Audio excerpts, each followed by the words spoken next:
e de paz, que ao despertar de um novo homem nos induz. Te conclama, irmão, de última hora. Boa noite a todos. Boa noite a todos aqui presentes. Boa noite àqueles que nos assistem pela internet. É sempre com muita alegria que a gente tem a oportunidade de refletir um pouquinho sobre os ensinamentos do Mestre à luz da doutrina espírita. E como Paulo falou, o tema, o Evangelho e as dores da alma, é um tema muito abrangente. E é o tema em que uma outra expositora vinha fazer. Como ela não pôde vir, Marcelo pediu que eu fizesse. E eu confesso que, por ele ser muito amplo, às vezes a gente fica, né, sem saber exatamente o caminho a seguir. Mas eu resolvi. Por quê? Porque muitas coisas nos causam as dores da alma, provocam as dores da alma. Há uma infinidade de fatores que faz com que o ser humano sofra. Mas nesta noite especial, eu vou dar enfoque a 5 fatores, tá? O prazer, a frustração, o medo, a culpa e a mágoa. E nós sabemos que existem muitos outros fatores. Mas essa noite em especial nós vamos focar nesses fatores. Todo mundo aqui já passou, ou se não passou, vai passar ainda, pela experiência de fazer uma reforma em casa. Não é verdade? Quantos aqui já fizeram reforma em casa? Todo mundo, né? E os mais jovens ainda vão fazer, não é isso? E quando a gente faz uma reforma na nossa casa, é uma coisa extremamente cansativa, em todos os sentidos. É algo que incomoda, porque é barulho, é poeira, às vezes incomoda o vizinho. E mais duro ainda é quando a gente faz a obra dentro de casa, não é? Quando a gente tem a oportunidade de sair, aí deve ser um pouco melhor. Mas quando a gente tem que ficar ainda dentro de casa, é pior ainda, né? Vem as alergias e é aquela confusão. Mas, no final, quando a obra fica pronta, a gente sente, né, uma alegria, um contentamento, dá um prazer, não é isso? Porque ficou tudo do jeitinho. Na maioria das vezes, existe aquela obra que às vezes não dá certo, mas é uma minoria, né? Ainda mais hoje. Hoje nós temos arquitetos. No passado, as obras eram feitas assim, né? Pelas nossas ideias, pela nossa vontade. Hoje não, os arquitetos trabalham, preparam tudo bonitinho. Então, as possibilidades de tudo dar certo é muito grande. E a gente sente um contentamento no final de tudo, uma alegria no final de tudo. E hoje, então, existe uma coisa muito interessante, que é aquele antes e depois. Não sei se vocês já fizeram, eu já fiz. Tirar foto do antes, tira a foto depois, você fica, nossa, o que foi isso? Né? Fazendo um paralelo com a nossa caminhada evolutiva, a gente pensa que nós, né, espíritos imortais, rumo à perfeição, também passamos por muitas reformas.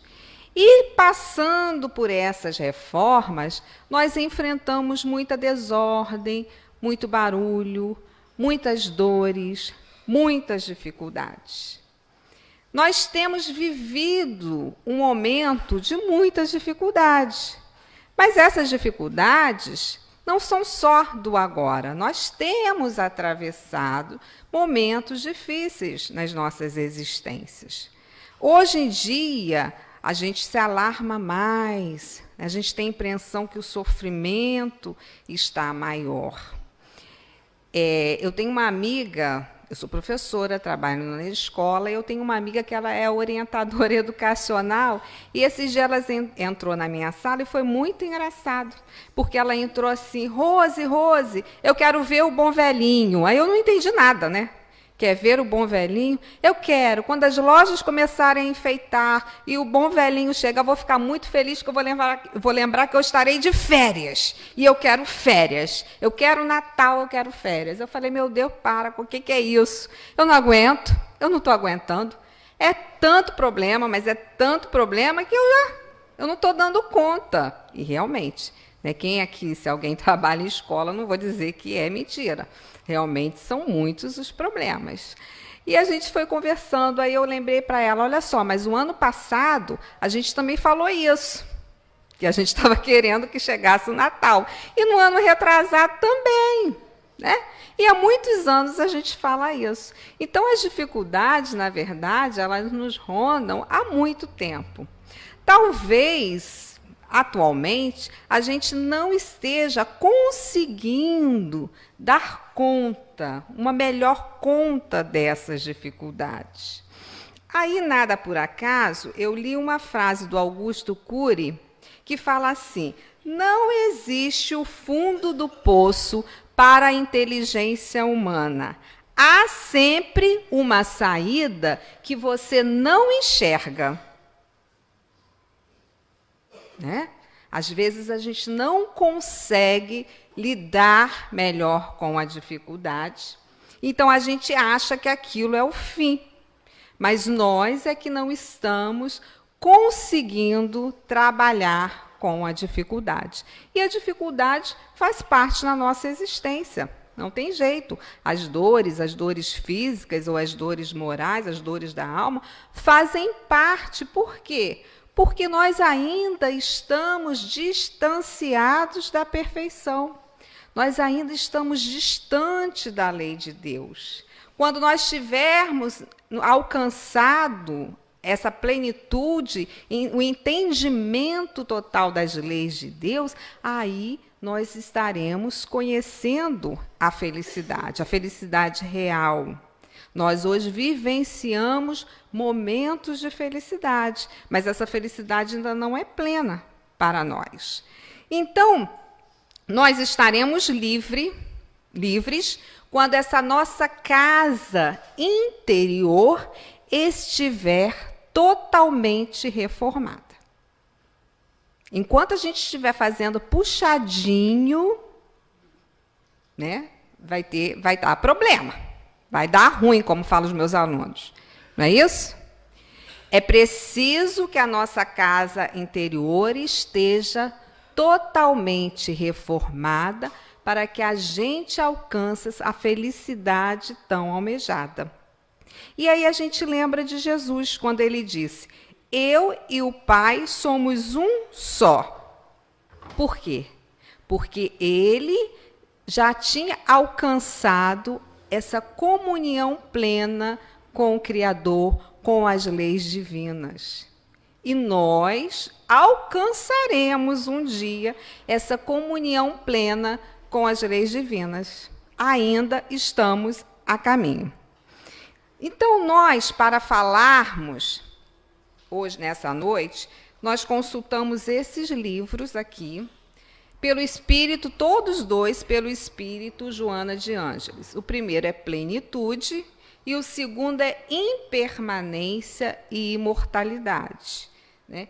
Porque Joana de Ângeles traz realmente, né, na sua série psicológica, ela traz todos esses problemas que nos envolvem no nosso cotidiano, né, nos mostra que a raiz desses problemas está em nós mesmos, na nossa casa bagunçada, desarrumada, na nossa casa íntima desarrumada, e com os conceitos de psicologia aliados aos conceitos espíritas e ao Evangelho do Cristo, ela consegue, né, fazer com que a nossa mentalidade se amplie em relação aos nossos problemas e às nossas existências. Então, eu tenho ouvido muito ultimamente, como vocês também, a questão, quero logo que o ano acabe, eu quero que chegue o Natal. Né? Eu, estando há poucos dias num lugar público, uma senhora chegou, falou com a outra e ela perguntou assim, como é que você está? Ela falou assim, eu estou empurrando com a barriga, que é uma expressão que a gente vê. Eu estou empurrando com a barriga. Uma expressão também muito ouvida, e às vezes até mesmo nós falamos, eu estou chutando o balde. Está difícil, eu já estou chutando o balde. Então, nós vemos que nós estamos, muitas vezes, sendo arrastados, né, por uma atmosfera, uma psicosfera de muito pessimismo, de muita descrença, de muita falta de fé, onde o ser humano ele está distanciado da conexão com o Criador, o ser humano muito voltado para a vida material. E assim, quando nós estamos distantes dessa conexão, o sofrimento se torna maior. O fardo fica realmente mais pesado. Então, muitas vezes, nós esquecemos que nós estamos, como falou André Trigueiro na semana passada, que nós estamos no nosso melhor momento. Esta é a nossa melhor experiência e é a nossa oportunidade de estarmos fazendo diferente. Então, por que tantas vezes nós desdenhamos desse momento? Não é assim? E aí, quando a gente lê o livro Missionários da Luz, no capítulo 12, que fala das preparações das experiências, André Luiz ele é convidado a observar como se processa a preparação para a reencarnação. Porque quando o espírito ele consegue, né, já estar mais consciente sobre a sua realidade espiritual, ele até participa da preparação da sua existência, de algumas provas que ele vai atravessar, visando o seu progresso. Quando ele tem condição de fazer isso, ele participa, há uma coparticipação. Ele dá opinião, ele pede alguma coisa. Então, André Luiz fica encantado, porque ali há toda uma preocupação com o planejamento para a volta à vida na Terra, visto que essa volta é muito importante para todos nós, porque é mais uma oportunidade de estarmos preparando a nossa bagagem, onde vamos desenvolver potencialidades, onde vamos nos libertar, podemos nos libertar de determinados equívocos do passado, onde vamos adquirir mais conhecimento, vamos desenvolver mais virtudes. É uma oportunidade abençoada. Então, eles falavam nesse capítulo sobre a importância do corpo físico. Por quê? Porque o corpo físico é o nosso instrumento de trabalho na Terra, de evolução. Então, quando a gente fala da importância do corpo físico, a gente não está tratando aqui da beleza, a gente não está falando disso, a gente está falando da importância por ele ser o instrumento que o espírito se utiliza por um determinado tempo para realizar o seu progresso.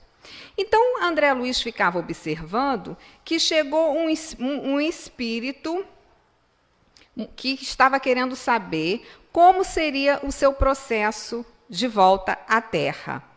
E, como ele tinha consciência de que ele precisava aproveitar a reencarnação, a sua reencarnação, ele sugeriu que ele viesse com um defeito na perna, com um problema na perna, para poder aquilo ali ser uma trave para que ele cometesse erros que cometeu no passado. Vamos observando que a nossa visão do lado de lá é outra. Aí também chega um outro espírito que pede para que ela não reencarne tão bonita. Olha só, Paulo, que coisa, hein? Ela pede para que o corpo físico dela não seja tão atraente e tão bonita, para que haja ali tão perfeitinho, né? Para que haja ali um defeitinho, algum defeitinho, para que ela possa não cair nos mesmos erros do passado, valorizando tanto o corpo físico e a beleza, e caindo nos mesmos equívocos do passado. Olha só, como é que quando a gente chega aqui a coisa inverte, né? A gente às vezes tortura o nosso corpo físico buscando a beleza, buscando a perfeição. Não é isso? Não é isso que a gente tem visto nos noticiários de TV? As meninas colocando de 16, 17, 18, sei lá, 19, colocando botox. Botox. Né? Fazendo cirurgia. Meninas de 18 anos. Porque também nós temos a indústria da beleza e nós temos também a mídia toda voltada para a beleza externa, a beleza exterior. A reforma da casa interna, às vezes a gente não pensa, né? Às vezes a gente não pensa nisso. Então, André Luiz ficou muito admirado, né, com todo aquele projeto para que o espírito reencarne. Então, à volta do espírito, há sempre a esperança que ele vença, que ele cresça, que ele amadureça. Há sempre essa esperança, né?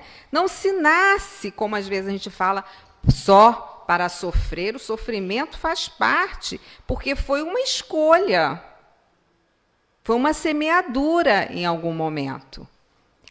À medida que a nossa casa íntima estiver reformada, nós não teremos necessidade mais de enfrentar sofrimentos, de enfrentar a dor.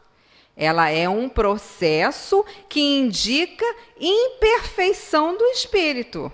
Enquanto houver imperfeição, nós atravessaremos pela dor. Então, aí a gente vai refletir sobre esses processos causadores de dor.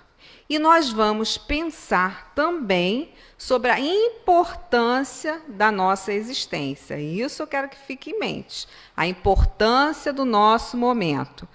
Não importa as dificuldades, vamos deixar as dificuldades lá fora. Agora, nesse momento, a proposta é que a gente pense na importância da nossa existência para o meu espírito.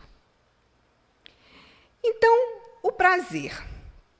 O prazer, na verdade, não é um erro, não é um pecado. O princípio do prazer regula a nossa existência, regula a nossa vida. Nós precisamos do prazer. Mas quando é que ele começa a gerar dificuldades, a gerar dores? Então, a Joana de Ângeles vai dizer assim: quando, para desfrutar de determinado prazer, o indivíduo investe além das possibilidades, ele constata depois quantas dificuldades terá que enfrentar para manter essa conquista. A ideia que o prazer é a felicidade. Existe essa ideia. E essa ideia foi plantada antes do Cristo. 380 anos antes do Cristo. Essa ideia faz parte, né, do ser humano.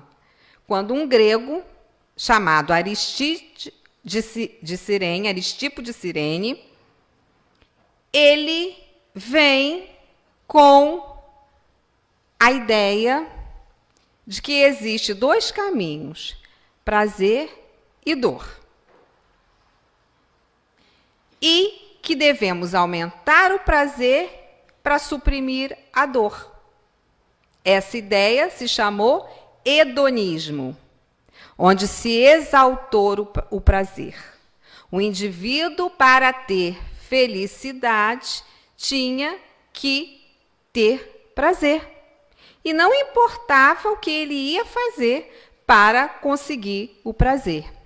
Ele precisava ter prazer. E isso aí, outros filósofos vieram depois, tentando amenizar um pouco esses conceitos, mas, na verdade, nós assimilamos esses conceitos. Pois não é assim? As pessoas hoje ainda buscam a felicidade no prazer, principalmente no prazer material, da vida material. Então, é a fantasia do impermanente, daquilo que passa, daquilo que é efêmero e que, na verdade, não nos trará essa felicidade. Por quê?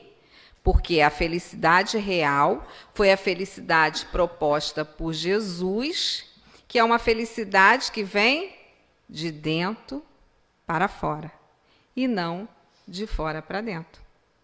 E nós ainda buscamos a felicidade nas coisas passageiras, nas coisas efêmeras, nas coisas que ficam. Então, aqui, um dos condicionamentos que trazemos do passado é a do prazer e a negação da dor. Na verdade, nós também negamos a dor e a dificuldade. Ninguém quer sofrer. Ninguém quer passar pelas dificuldades. Nós não queremos isso. Algumas pessoas, mas o espírita fala da dor. O espírita compreende que a dor faz parte da caminhada, ele compreende que a dor não é castigo, ele compreende que a dor é uma consequência de uma violação da lei de Deus em algum momento da caminhada. Mas a gente também não gosta de sofrer. A gente gosta de sofrer. A gente tem possibilidades de compreender de uma forma diferenciada o porquê que nós atravessamos a dor. Principalmente tirando a ideia de castigo e de punição. Está lá no livro O Problema do Ser, do Destino e da Dor, de Leon Denis. A dor é uma lei de equilíbrio e educação, longe de punição. Mas a gente traz a ideia da punição. Tanto é que a gente fala para o nosso filho, não faz isso não, porque Deus castiga. São os nossos condicionamentos não trabalhados que nós ainda trazemos a ideia do castigo e da punição. Estou passando por isso? Porque joguei pedra na cruz no passado? Então, como castigo, como punição, eu estou passando por isso. Não é castigo, não é punição. É uma oportunidade de fazer uma reforma na casa íntima, na casa interior. Porque eu lamento dar essa notícia. Mas se essa reforma não for feita, nós vamos continuar passando pelas mesmas dificuldades. Isso é real. Isso é uma verdade. Então, a Joana nos diz que o conhecimento das possibilidades que se encontram latentes auxilia-nos no despertamento necessário e todo ele se transforma em uma fonte de energia iluminativa que o promove e o dignifica interruptamente. Está lá no livro Impermanência e Imortalidade. Então, quando a gente consegue conhecer a nós mesmos, conhecer as nossas potencialidades, quando a gente se abre para procurar novos caminhos e não ficarmos presos naquele mesmo caminho, naquela monoideia, naquela mesma ideia. Então, a gente começa a abrir um leque de possibilidades. Primeiro, até na nossa mente, fazendo com que a nossa ambiência, a nossa psicosfera comece a mudar. Quando a gente começa a mudar os nossos pensamentos. Então, uma coisa que a gente fala muito, que a gente repete, É aquela frase que está lá escrita no templo de Delfos, no oráculo de Delfos. Conhece-te a ti mesmo. Porque a gente entende que isso é o caminho. A gente precisa se conhecer para poder mudar alguma coisa. Só que, depois daquela frase, existe uma segunda frase importantíssima que a gente quase desconhece. Conhece-te a ti mesmo e logo embaixo vem, nada em excesso. Nada em excesso. Porque o que é que vai trazer a tranquilidade? Quando nós buscamos o equilíbrio. Então, nada em excesso. Não adianta. Então, prazer em excesso, nós precisamos do prazer. Eu preciso ter o prazer de levantar da cama. Porque se eu não tiver o prazer, isso é indicativo de uma patologia. Não é? As pessoas que estão com depressão não querem levantar da cama, não querem tomar banho, não querem se vestir, não é isso? Então, há necessidade do prazer, porque o prazer impulsiona a vida. Então, eu preciso ter prazer de vir na casa espírita, de ouvir aquela música. Eu preciso ter prazer de conversar com um amigo. Eu preciso ter prazer no meu trabalho. Porque é diferente quando você tem prazer ou quando você vai para o trabalho carregando 200 quilos atrás de você. É completamente diferente. Eu tive uma faxineira alegre, cheia de problemas, mas uma pessoa alegre, que adorava fazer faxina.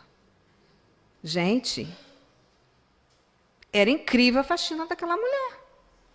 Porque todas as energias que despendiam dela com o seu trabalho eram completamente diferentes da minha faxina. Né? Não gosto muito de fazer faxina. Então, a casa, ela descobriu lugares para limpar que eu nunca tinha imaginado. E nem preciso falar que depois também eu não achei outra faxineira igual. Né? Nem precisa falar. Foi difícil. Mas ela disse que ela adorava o que ela fazia. Então, ela fazia bem.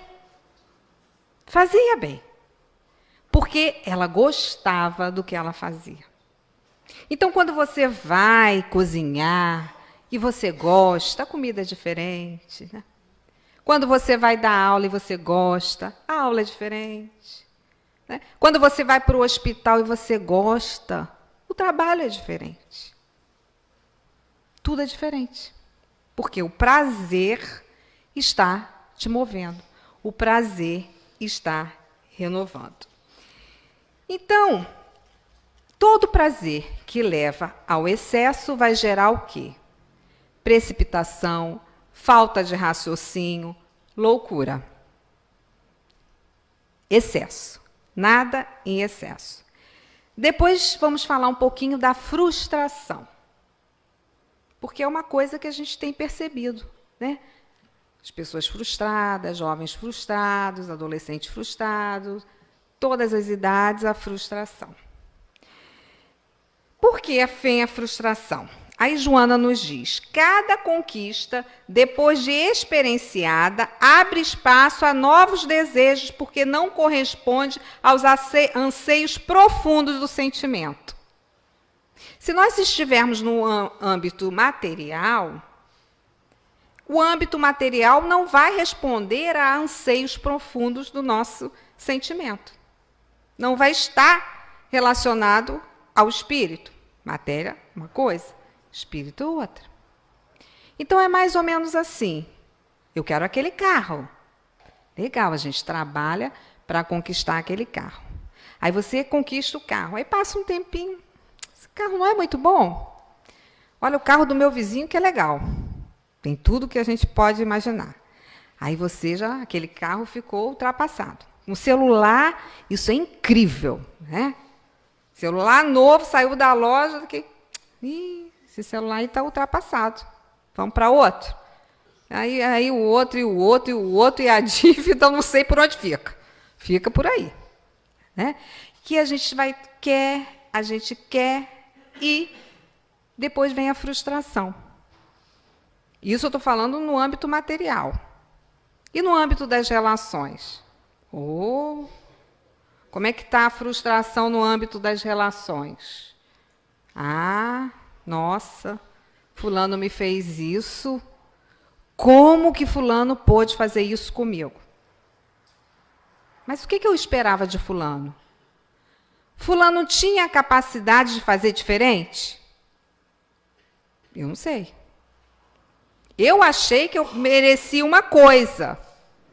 Fulano fez diferente. Mas talvez eu esperasse algo de fulano que ele não tinha condição de corresponder naquele momento, naquela hora. Então vem a frustração, o mundo acaba. Porque, na verdade, nós não conseguimos, muitas vezes, trabalhar com as negativas da vida, com os não que levamos. Hoje a gente fala muito que o jovem não consegue trabalhar um não. Mas tem muita gente também que não é tão jovem, mas também não consegue. Mas por que a gente fala que o jovem não consegue? Porque desde a infância eu quero isso, toma. Eu quero aquilo, toma também. Eu quero aquilo outro, toma também. Tem tudo. O dia que falar não,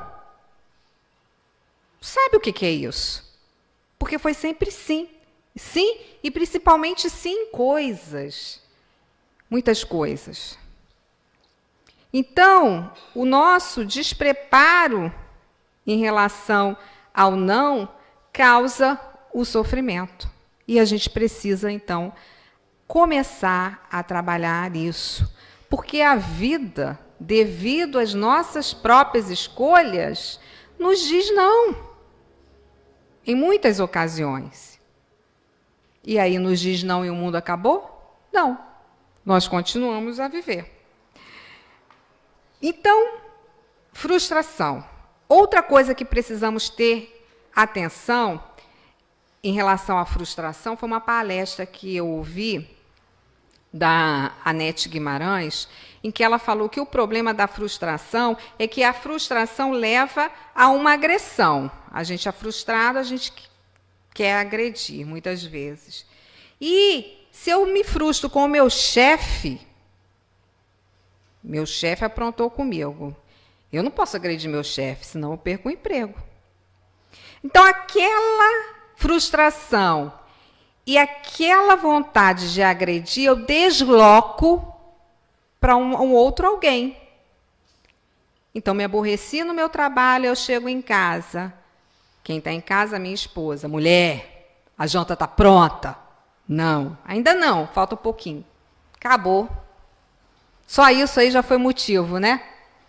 Porque eu vou deslocar a minha frustração. Como eu não posso deslocar no chefe, eu vou deslocar em outra pessoa. Então, a gente precisa ter cuidado com a agressão deslocada, provocada pelas frustrações. A gente vê isso hoje em dia, em todos os instantes, nos ambientes escolares, na escola. Marido e mulher têm problema, se separam. Quem é que sofre a agressão deslocada? O filho, a criança. Então, a gente precisa trabalhar essa nossa casa íntima. Medo. O medo é uma reação natural da lei de sobrevivência, da lei de conservação. Todos nós, para nos protegermos, temos a necessidade de ter o medo do desconhecido, né?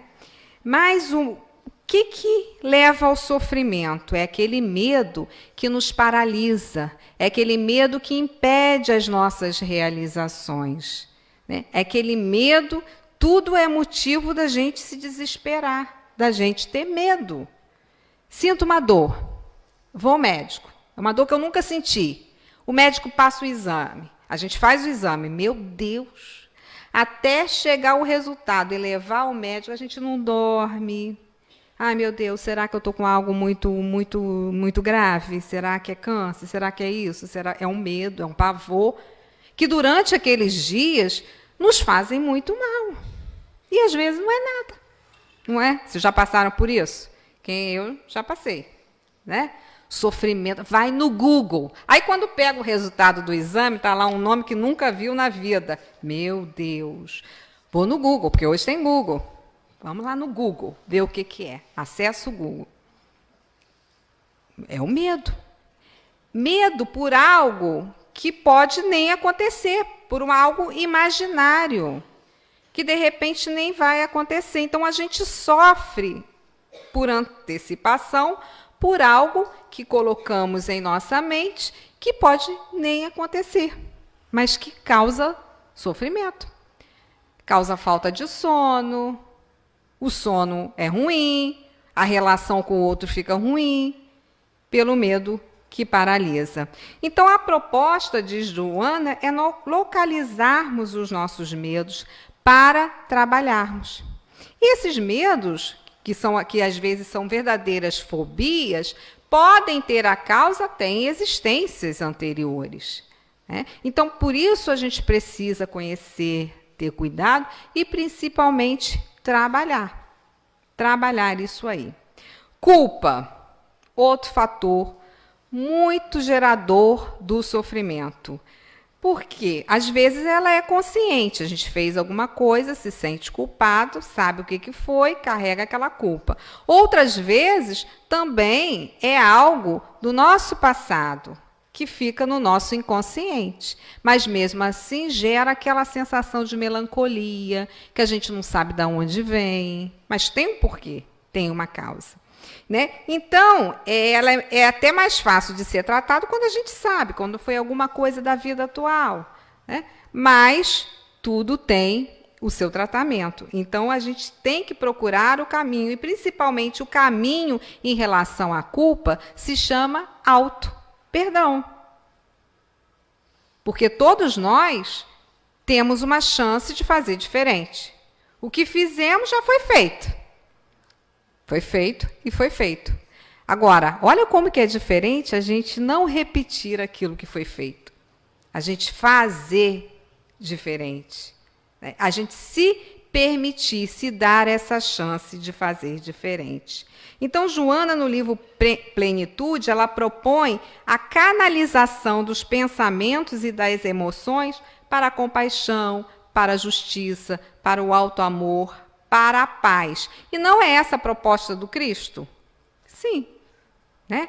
De termos esse olhar mais carinhoso. Por quê? Porque o Cristo não acusava aquele que errava.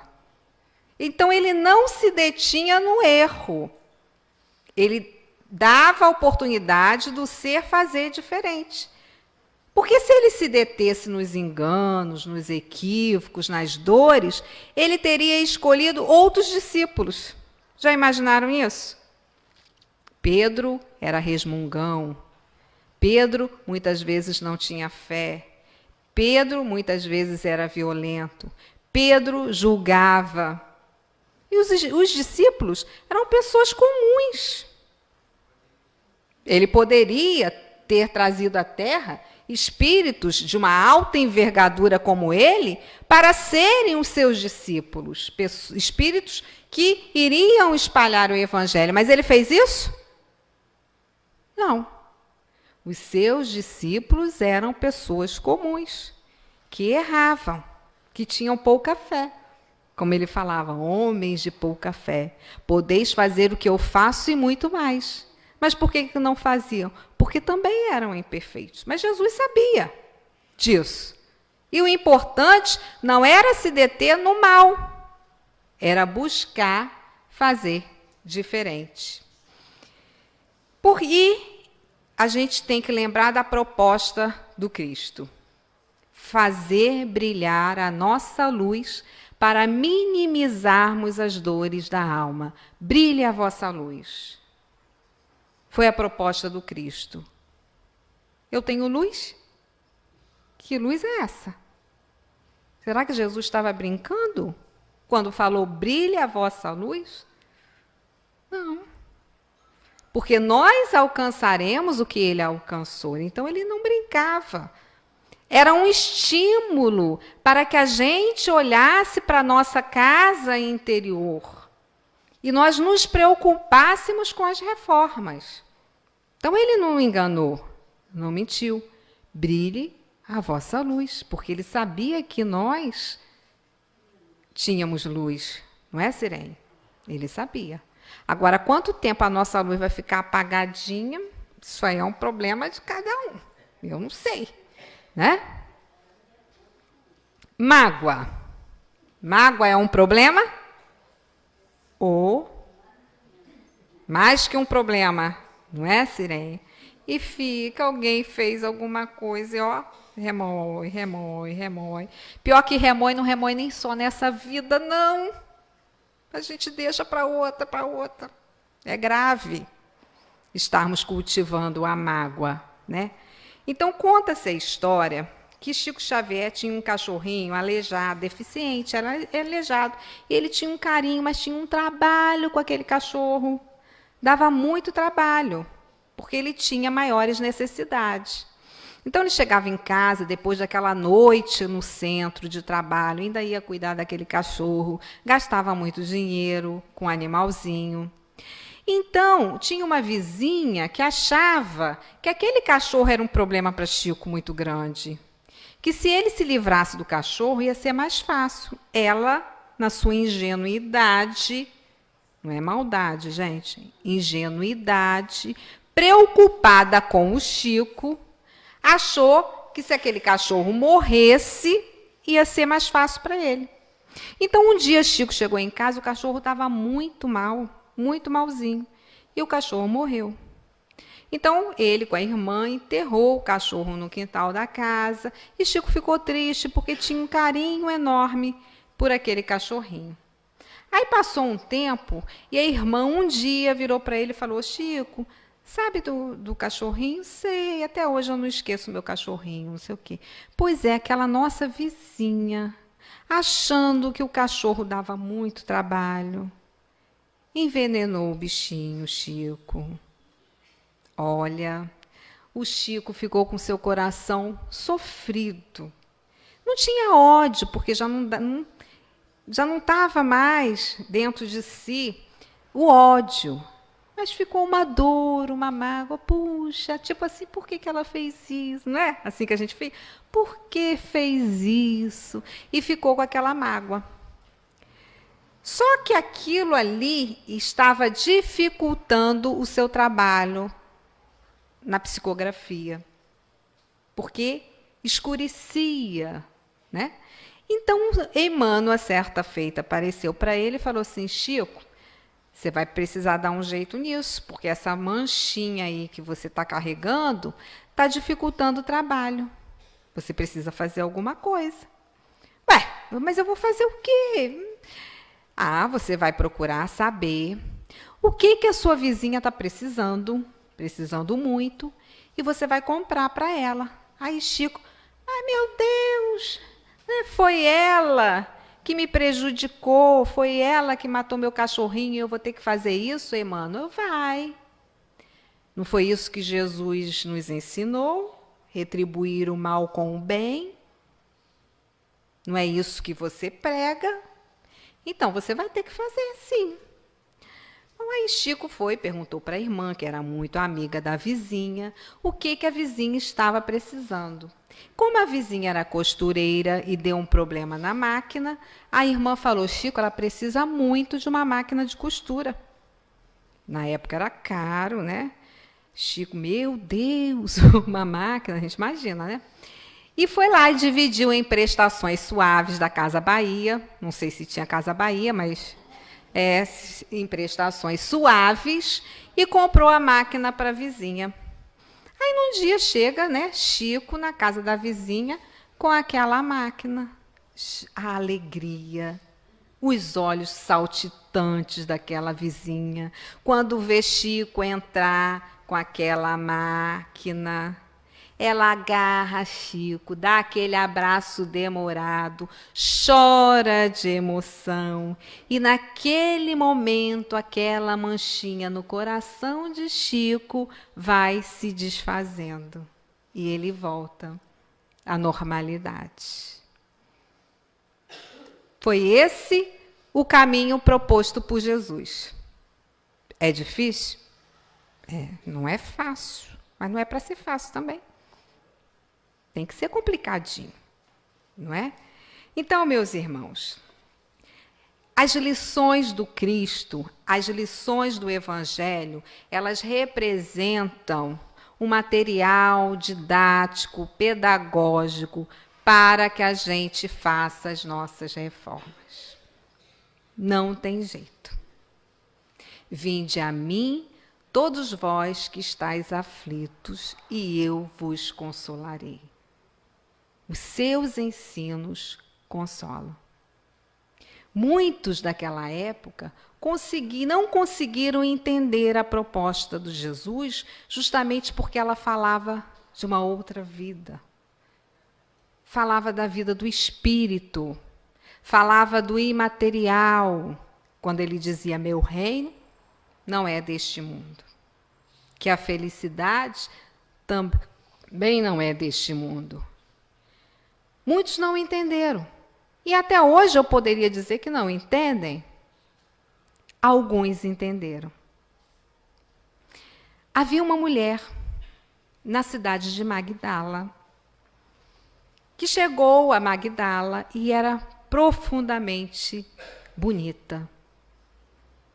Uma beleza extrema. Chamava-se Maria Madalena. Pela sua beleza, aquela mulher que buscava felicidade achou que encontraria felicidade no prazer da carne. Então, se tornou uma vendedora de ilusões, uma prostituta. E como Magdala era uma cidade comercial, uma cidade do comércio, muitos turistas, muitos homens importantes passavam por ali. Em pouco tempo, Maria conseguiu fortuna, porque ela cobrava muito caro. Tapetes, perfumes caros, moedas diferenciadas. Ela se tornou rica. Tinha um palacete, portões altos, muros altos. Mas Maria, linda fisicamente, se sentia vazia, se sentia infeliz. Alguma coisa faltava, embora ela tivesse tudo. Havia dias que Maria passava por um sofrimento profundo, que a jogava na cama e que ela passava dias sem querer levantar. Podia chegar o homem mais rico e importante da redondeza, que ela não atendia. Era dor, era sofrimento, dor na alma. E os homens iam embora, revoltados, e ela não tinha condição de atender. Até que uma serva que gostava de Maria lhe disse: Senhora, Jesus de Nazaré está por aqui. Ele cura feridas do corpo e da alma. Não queres conhecer Jesus? Mas será que ele receberia a mim, que sou uma prostituta? Ele é o médico das almas, Senhora. Ele a receberá. Sabendo que Jesus estava na casa de Simão, Maria foi ter com ele. Quando ela entrou, a porta entreaberta, Jesus a esperava e disse: Maria, Senhor, tu sabes o meu nome? Sei, Maria. Eu conheço todas as ovelhas que meu Pai me confiou. Senhor, eu tenho sede de amor. Eu muito amei, mas a minha alma está vazia. Eu tenho sede de amor. Eu sei, Maria. Eu gostaria, Senhor, de ser uma de suas ovelhas. Eu sei, Maria. Teus pecados estão perdoados. Vá e ama, Maria. Ama os teus filhos, Senhor. Desgraçada de mim, não tive a honra de ser mãe. Vá, Maria, e ame os filhos das outras mães, os filhos de outra carne. Ame as mães que não têm filho e os filhos que não têm mães. Vá e ame. Sê fiel, Maria, e eu te darei o galardão da paz. Maria se foi, feliz e esperançosa. Quem era aquele homem que perdoava os pecados? Quem era? A sua vibração, a sua grandeza penetrou o ser daquela mulher. E no dia seguinte, Magdala acordava com uma nova notícia. A prostituta havia enlouquecido. Abriu as portas do seu palácio, pediu que todos os pobres entrassem e levassem as coisas e saiu. Sem nada. E onde ela ouvia que Jesus estava, ela também estava. Bebendo aqueles ensinamentos que falavam na sua alma. Mas veio a crucificação, aquele momento difícil. E foi Maria que estava aos pés da cruz, junto com a Maria Santíssima e com João, porque todos os outros haviam fugido, com medo. Mas ela estava ali, até o final.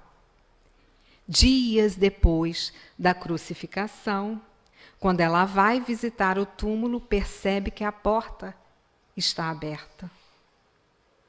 E foi a quem que Jesus apareceu primeiro? A Maria. Vá, Maria, não me toques. Ainda não fui ter com meu Pai. Mas vá e dê a notícia aos outros. Maria saiu correndo. Jesus vive. E foi dar a notícia. Mas acreditaram.